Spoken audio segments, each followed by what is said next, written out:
আমাদের প্রিয় নেতা, আগামী দিনের রাষ্ট্রনায়ক, আগামী দিনের বাংলাদেশের প্রধানমন্ত্রী জনাব তারেক রহমানের নির্দেশে আমরা বিপ্লবী সাংগঠনিক সম্পাদক মাওলানা রহমান শামীম, সহ সাংগঠনিক সম্পাদক বিপি হারুন, সহ সাংগঠনিক সম্পাদক ব্যারিস্টার মীর হালালের নেতৃত্বে আমরা দক্ষিণ চট্টগ্রামের আহ্বায়ক ইদ্রিস মিয়া, সদস্য লাইনা হালালের নেতৃত্বে দক্ষিণ চট্টগ্রামে আমরা দুইবার বৈঠক করেছি।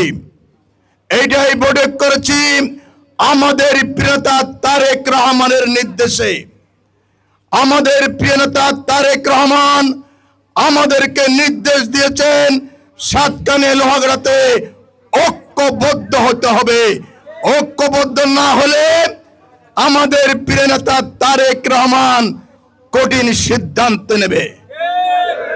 আপনারা জানেন চট্টগ্রামের 16টি আসন রয়েছে, কিন্তু আমাদের প্রিয় নেতা তারেক রহমান চট্টগ্রাম 15 সাতকানিয়া লোহাগড়া আসন নিয়ে সিদ্ধান্ত নেওয়ার জন্য কেন বলেছেন সেটাই আমাদের আজকে চিন্তা করতে হবে।